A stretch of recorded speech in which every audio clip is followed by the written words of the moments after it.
Mito Yamamoto. After work today, you're fired.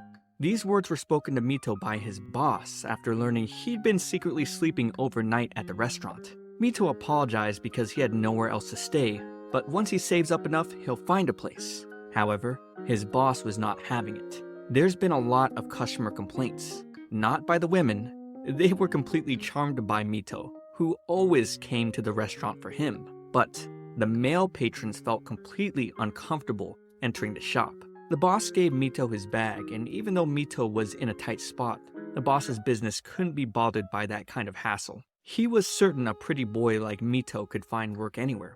Mito leaves defeated, unable to get his pay from work once again. While contemplating his poor life decisions, the girls passing by mention how cool he is, and with one look, they all lose their minds over how hot they think he is. But to his dismay, with only 12 yen in his wallet, it looks like he's camping outside tonight. Mito makes his prayers to his mother and father in the heavens, as he's in a pinch right now. No, he's always been in a pinch, ever since his parents suddenly died. His house set ablaze. He couldn't even remember much when his parents had passed. Everything that was normal until then was completely gone. After that, he was passed around from one relative to the next, treated as a nuisance wherever he went, even thrown out by his remaining family, since he's gotten through his compulsory education. After that, Mito desperately looked for a job, having a hard time finding anything. He thought he'd try a place somewhere over the bridge. As Mito walked, it suddenly began to rain, and he found himself desperately running with only the bag over his head. He found himself soaked under a cover, and gradually passed out from not having eaten anything in a while now. Whoops, looks like he fell into a pot in a restaurant he was standing in front of. But then suddenly found one of the workers standing behind him, checking on Mito's bleeding finger. The worker took Mito into the back in order to tend to the wound, and even though Mito said he was fine, with the worker grabbing onto him, the two begin blushing as he licked Mito's wound. The worker, Ruka Saotome, cried as the blood was disgusting, and fell to the ground, coughing as he exclaimed Mito's blood to be thick, sticky, tasting like curry that went rotten and sat out for an extra week. But Mito was the one reasonably concerned, since Ruka suddenly licked the wound without being asked. However, the color was so pretty, apparently Ruka wanted to taste it. Something only a vampire would say. But Mito thought there was no way. After kicking Mito out of the restaurant, Ruka's butler, Komori, asked him how the blood tasted, because it's been 10 years since Ruka drank blood from a human. Ruka remarked it as disgusting, saying the blood of a man just won't do, making Komori surmise the reason being because that boy isn't loved by anyone. How much a human has been loved and how much they've loved in return determines how sweet and delicious their blood becomes, apparently. A woman's blood is the finest, but a man's blood can be just as sweet as the amount he is loved. So Komori prompts Ruka to ripen Mito's blood. However, with memories flashing through Ruka's mind, he slaps his butler's hand away, saying if all blood is that disgusting, he'd rather keep drinking his strawberry juice. Ruka wants to be the one to decide who he will make his thrall, and doesn't want to be told what to do. But Komori reminds Ruka what his purpose here is, coming to the human world. Komori needs him to accomplish something so Ruka can take his place as the leader of the vampires. Mito continues to run in the rain, getting an unlucky splash from a vehicle passing by. He continues to walk onto the bridge, knowing he has nowhere to go, knowing no one needs him. As he sits on the edge, he wonders that if he jumps off from here, would anyone even notice if he was gone? No. Just because I'm broke doesn't mean I should be this negative. Maybe tomorrow I'll find my next job and... Mito suddenly slips as he was regaining his determination, but he doesn't want to die. With eyes closed, he hears Ruka's voice saying, "If you want someone to need you that badly, I could be the one who needs you, if you want." And we see him suddenly catch Mito, asking him if he's alright. Mito, teary-eyed, can't remember the last time he's been asked that. He cries over acting so stupid, but feels somewhat happy about this, only to hear Ruka suddenly say that if he keeps acting this way, his blood is going to taste worse than it already does. Ruka then suddenly takes a bite at Mito's neck, drinking the blood. Mito then gets thrown against a railing, with Ruka telling him that even though the blood is disgusting, it's still drinkable. He wondered why Mito was trying to jump, but Mito responds that he wasn't. He was just sitting on the edge thinking about how no one needs him. So, Ruka told Mito he needs him. Mito wondered if Ruka was really a vampire, a being only known from myths and fairy tales, but doesn't have the energy to stay awake. With that, Ruka takes Mito away across the sky. Later, Mito woke up to a cat and a bat and Ruka reading. This place is apparently the boys' dormitory where Ruka lives. The dormitory of Hijirigaoka Boys Academy, where Ruka is a student. He prepared a bath for Mito, and so he should go have one and then be on his way. Mito was a little confused as he thought he was going to be Ruka's vampire thrall. However, Ruka changed his mind. Even though he'd been looking for a human like Mito all along, he doesn't intend to take blood from someone who's scared of him. But just thinking about how someone finally wanted him, Mito desires to be Ruka's thrall, only to get quickly thrown into the bathroom for acting too desperate. Mito learns his blood is disgusting because he doesn't know what it means to be loved. To improve the taste, Ruka could love him, and all Mito would need to do is learn to be loved. Thoughts flooded Mito's mind, wondering if he could finally experience what it means to be loved. He desires it, desires to learn how to be loved so he can prove useful to Ruka. Surprised that Mito agreed, the two exchanged names, with Ruka telling Mito that he'll love him every day to improve the blood quality. This gets Mito embarrassed, shoving Ruka out, making the excuse that he's got to take a bath now. As Mito gets undressed, Ruka tells him how he's been saved. He'd been looking for a beautiful boy like Mito for a long time, since he can't suck the blood of human women. Which is most unfortunate because Mito is actually a girl. Oh no, what's she gonna do? Mito wakes up to the screeching cat, Marion, only to get pulled back into bed by Ruka. She screeches, wondering why they have to share a bed together, and while casually scratching his bedhead, Ruka tiredly responds it's to make Mito's blood taste better, of course. Mito stares, blushing. Reflecting on her decision to become Ruka's thrall for a place to stay, he had taken Mito in on the impression that she was a boy, a lie that Mito hopes he never finds out. Ruka pulls Mito into bed because it's time for his breakfast.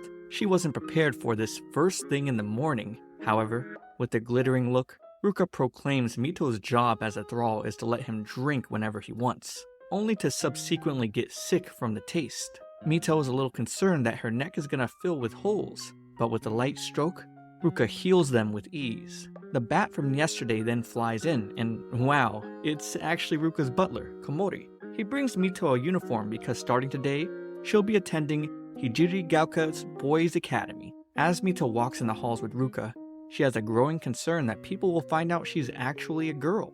Thinking Mito is just nervous on her first day, Ruka assures her the people in class are nice and she'll fit in with no problem. Introducing herself, the guys in her class think she's so pretty. Takara hopes that if Mito knows any cute girls, he gets dibs on meeting them first. Everyone is so nice except for Ren Nikaido, who comes in, glaring at her. After school, Ruka invites Mito to work part-time at the cafe with him, since she needs money. Luckily, the cafe is owned by his butler Komori, so he accepts Mito with no problems. In the changing rooms, Mito blushes as Ruka undresses. She definitely doesn't want to reveal her body, so she tells him she'll change after he finishes. But Ruka insists they change together, which gets Mito so flustered she shoves him out. At the start of their shift, Takara offers to help Mito in any way he can. Observing Juri's work, Mito thinks of him as so cute and doll-like. However, seeing her, he just scoffs. Maybe he's just in a bad mood. Then suddenly, Mito notices the crowd of girls swarming to be served by Ruka. Looking at them swooning all over him, Mito can't help but think with their charms and beauty, their blood must taste much better than hers. Ruka tells Mito to get the dried fruit from the pantry, and on the way over, she's fixated on the idea that Ruka could truly drink delicious blood from any of the girls he wants, making her feel inferior. Juri appears, asking Mito what she's plotting. He knows there's something different about her. What is she hiding? He thinks Mito is using Ruka and deceiving him. She backs into the shelves, causing the cookware to fall. However, Ruka appears to save her, and now he's bleeding from the head. Juri feels bad about this. However, Mito doesn't fault him at all, and then she escorts Ruka back to the dorms. He'll recover once he drinks some blood, so Mito immediately assumes a drinkable position. After taking a healthy drink, Ruka begins to cough. Is it because her blood is so disgusting? Because she doesn't know what love is? She tears up, telling him if only her blood were delicious, like a girl's. However, Ruka only wants Mito, not just anyone. He licks her tears? I don't know how romantic that is. He also assures Mito he just choked from drinking too fast. But now his wound is fully healed. He then places an ornament around her neck called a sang sucre, which measures the taste of human blood. Right now, her blood is disgusting, so the heart's blue, but when she eventually ripens, the color will become a delicious strawberry red. He then blames himself for not being able to drink women's blood. That's why he must rely on a boy like Mito. Yeah, about that. As Ruka is about to elaborate on why he can't drink the blood of women, Komori appears to reveal Ruka's secret bookcase. The reason he can't drink female blood is because, and I quote, he's a huge otaku vampire who's only into 2D girls. Mito stares with a somewhat lost curiosity. So Ruka further elaborates his favorite anime is Love Magi, a show where two magical girls who escape from an evil organization fight to save the world. A masterpiece, passionately drawn to depict love, justice, and friendship. They also say a magic catchphrase, "May your heart be filled with love and magic," something that Ruka ridiculously imitates. Ruka feels completely judged for his ridiculous otaku hobbies, especially also given that he's bad with 3D women. However, this makes Mito happy knowing she has a real purpose here. With her teasing him, Ruka doesn't take it too kindly. Regardless, Mito is hoping she can stay here forever. During breakfast, Mito enjoys the cafeteria food at the academy, voraciously eating to recover from all the blood loss. Juri remarks that Mito seems to eat a lot in the morning. Takeda asks how Ruka's doing since yesterday's incident, but she doesn't want to reveal Ruka's otaku secret. She then tells Juri that he was right. She is hiding something, but promises it's nothing that would hurt Ruka or any of them. Juri accepts this, and as he's about to reveal a secret himself, Takada comes back because he wants in on it too, but this ends up going nowhere. They then hear motor noises, and outside, Mito spots her classmate Ren as he takes off his helmet. Juri remarks that Ren is a delinquent that gets into fights all the time. Walking in the dorms, she gets called out by Ren, and why is he in front of her room? He introduces himself and tells her they need to talk in the backyard. He cracks the brick wall, asking Mito if she knows that Ruka is a vampire. However, Ruka is next to appear, and when he goes to cover Mito, Ren leaves, not even wanting to talk to Ruka. During judo class, Mito is amazed watching Ren take down another boy. He also cracked a wall earlier. How could he be this strong? Juri mentions Ren's strength has always seemed unhuman, much like Ruka's speed. Mito's opponent is the bad boy Ren himself. She's determined to protect Ruka's secret as a vampire, but when Ren sees the bite marks on her neck, he sweeps her instantly and takes her away. Outside, Ren grabs onto Mito, telling her to go home. If she continues to get her blood sucked by Ruka, she'll eventually become a vampire too, and won't be able to live as a normal human anymore. She won't be able to go back to her parents or family, and she'll lose everything. Little does he know she doesn't have anything. He claims the undead vampires to be heartless monsters. However, Mito doesn't take this, biting his finger to release herself. She gets passionate, saying living humans have been bigger monsters to her, judging her on the way she looks. She already has no parents or a place to call home. No one else wanted her except for Ruka. To her, Ruka has a bigger heart than anyone. She promises she won't let Ruka turn her into a vampire, which causes Ren to pat her head. He just doesn't want Mito to get hurt. With everything resolved, the two ditch class, all while Ruka had been observing them. Hearing everything she said, Ruka wonders what these feelings he's having are. As a child, Ren has always had ridiculous strength, accidentally hurting other boys around him. Parents would often call him a monster and tell their kids not to play with him ever again, but his mother would always comfort him and tell him he's fine the way he is. As he stared at his reflection, he felt Mito's words were a lot like his dear mother's.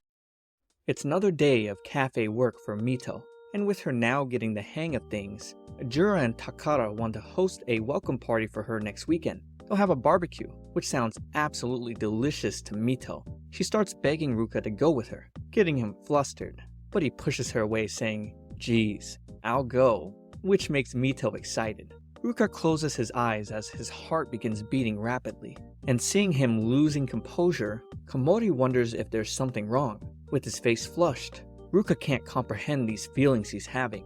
That night, Takara explains they'll be going on a glamping trip, so there won't be any need to bring a tent or sleeping bags, as it'll be an outdoor experience preset for them. Their campsite will even have an outdoor hot spring. Seeing the joy on Mito's face brings Ruka a light smile. However, Ren watching them a table away doesn't get the same feeling. Ruka and Mito remind Ren of his mother. There was a time where she apologized to him because she still desperately loved his father, even though being with him further would no longer make her human, and that very night his father carried her away towards a red moon. Ren blamed himself for being unable to protect his mother. That's why he'll make sure he'll protect Mito. The gang arrives at their beautiful campsite, and finding their luxurious tent, Mito thinks it to be so amazing how the tent looks like a hotel. She jumps right on the bed with excitement, especially with this being a lot different than the camping she was used to.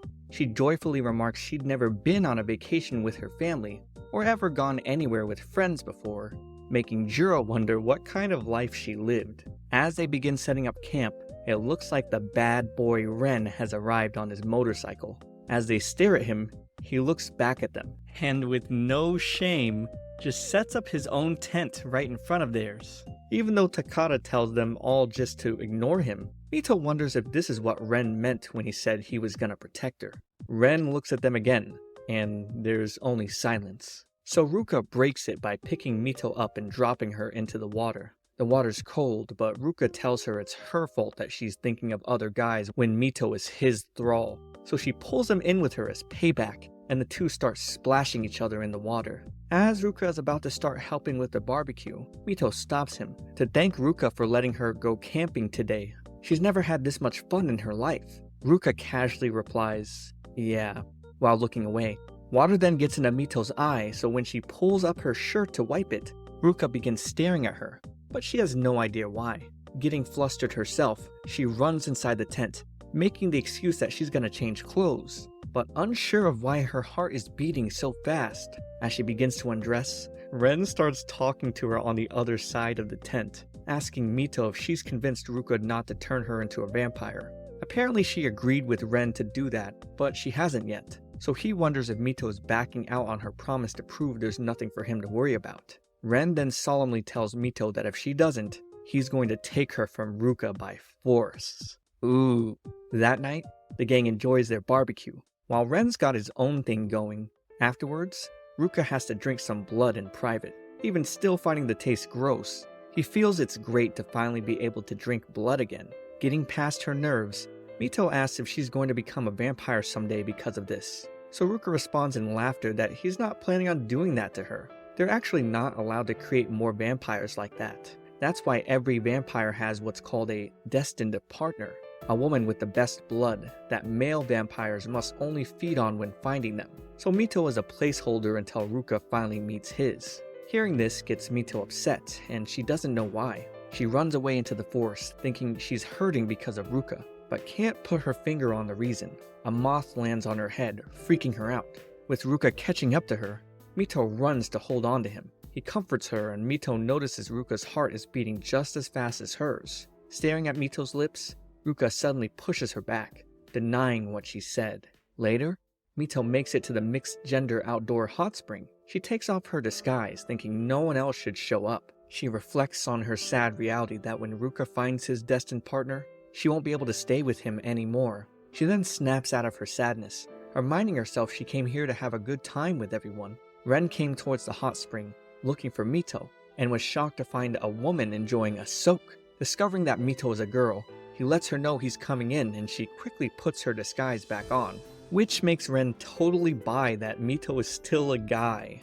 She knows she's gotta get out of here, but that doesn't stop Ren from saying he's gonna join her. He soaks his head in the water, scaring Mito into thinking she's gonna get exposed, but Ren was just doing it as a form of relaxation. She notices the scars on his back, making Ren wonder if it bothers her.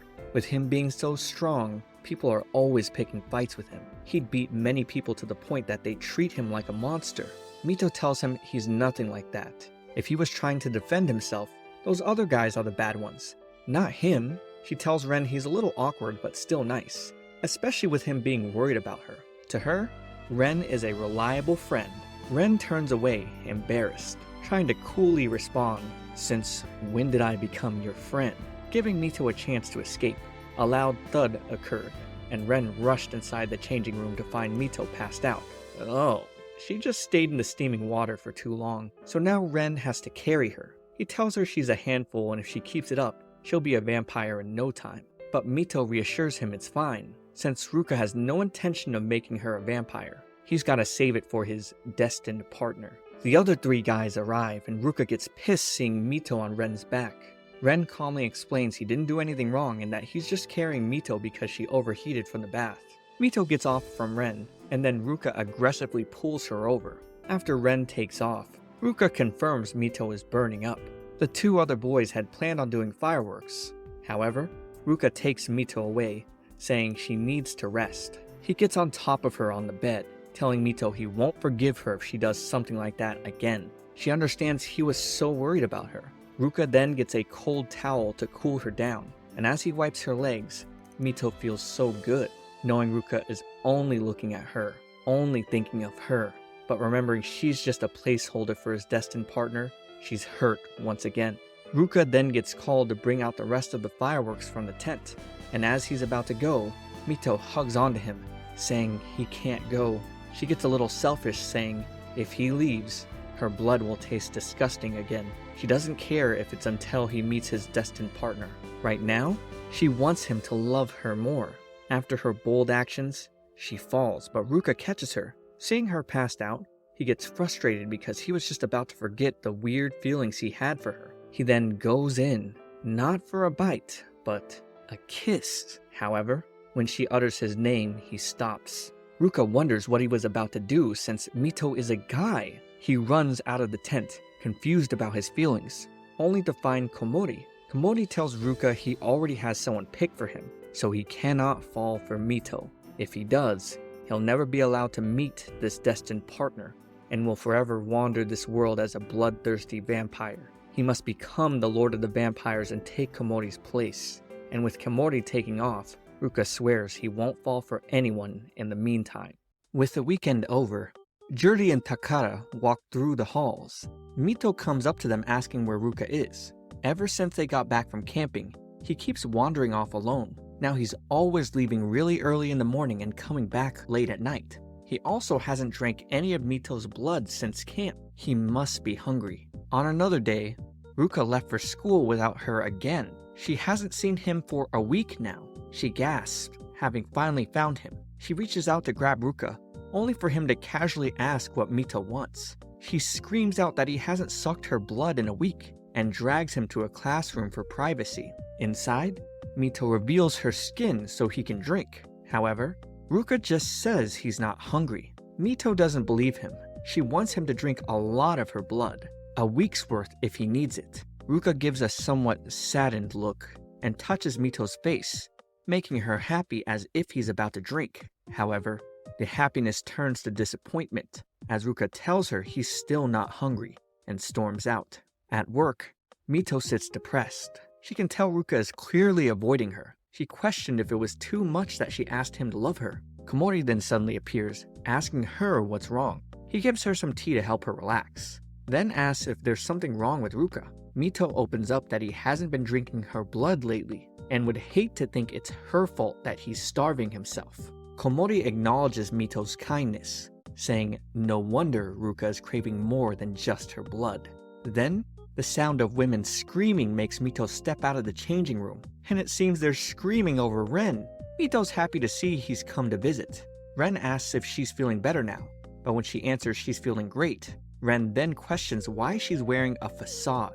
He then tells Komori he's taking Mito away, and Mito gets dragged out of the cafe. However, Ruka isn't happy about this at all. The two ride out on Ren's motorcycle, and Mito asks what this is all about. With them arriving at a shopping district, he just says with this being his first time hanging out with a friend, he has no idea how to make her feel better. So, he'll just tag along with her and do whatever she wants here. As the two walk, Mito lights up seeing a dress shop, with girls happily walking out of it. She thinks If only I weren't dressed like a man, and I'd met Ruka as a girl. She heads straight in, with Ren unsure of why Mito would want to go inside a store for girls. She marvels over the cute clothing, having Ren wait outside as she tries a dress on. Trying the dress on, Mito looks at the mirror, wondering if Ruka saw her like this, would things be different? But then, she hears girls outside saying they heard a boy is in the changing room,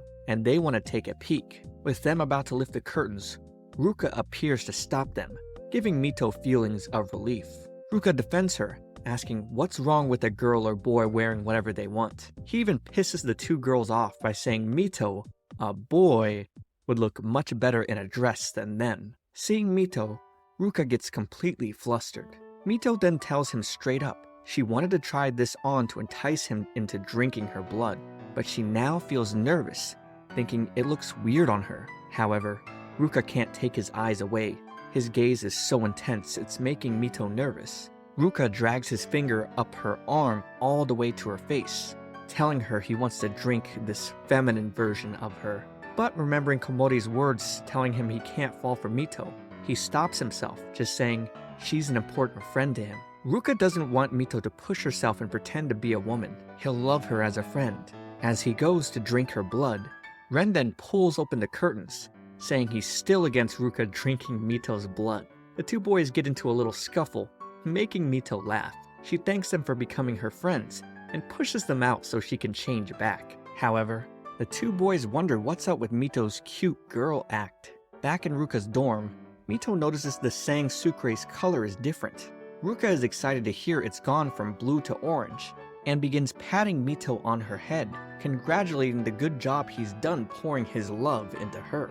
Komori then appears, saying before Ruka begins his blood feast, they should make it taste even better. He's prepared a bath for Mito to freshen up, and afterwards, use this special strawberry cologne that helps stir up a vampire's appetite. And Mito should come out with this bathrobe.